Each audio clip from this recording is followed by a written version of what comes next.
Do you know what to do when your life implodes? As in totally and completely blows up in your face without prior warning, and your new life bears zero resemblance to it? You head home with your tail between your legs, your head bowed, back to where you belong to lick your wounds. That's what I did when my life blew up anyway.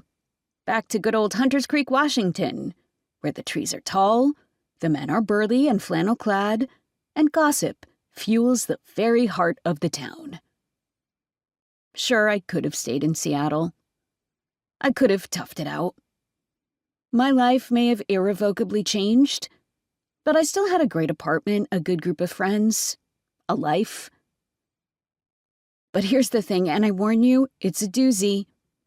When you spot your boyfriend, who is also your boss, with another woman, confront him about said other woman, and discover that you are, in fact, the other woman, because he is still married, well, you're not exactly jumping at the chance to stick around. So I ended not only my ill-advised relationship with my boyfriend/boss/two-timing/total lying dirtbag, but also my employment in his company. Because what sort of a masochist would want to stay in either of those situations? A self-deluded, idiotic masochist, that's what. I blow out a breath as I turn off the main road and into a pretty wooded area just out of town. I park the car I still owe way too much money on, because no big city job equals no cash, of course, just to add to my malaise, in the empty parking lot, and do my best to push those deeply unpleasant memories from my mind. It's something I've been trying to do since I moved back home 2.5 months ago. Let's just say it's a work in progress. I collect my towel from the passenger seat, and in my flip-flops, I pad my way down the dirt path toward the pond. It's a beautiful day, and this is one of the spots I missed when I lived in the city.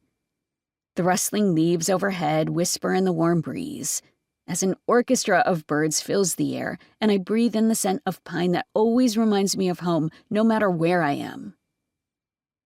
This is good for my soul, and for banishing horrible memories of Mike Warner.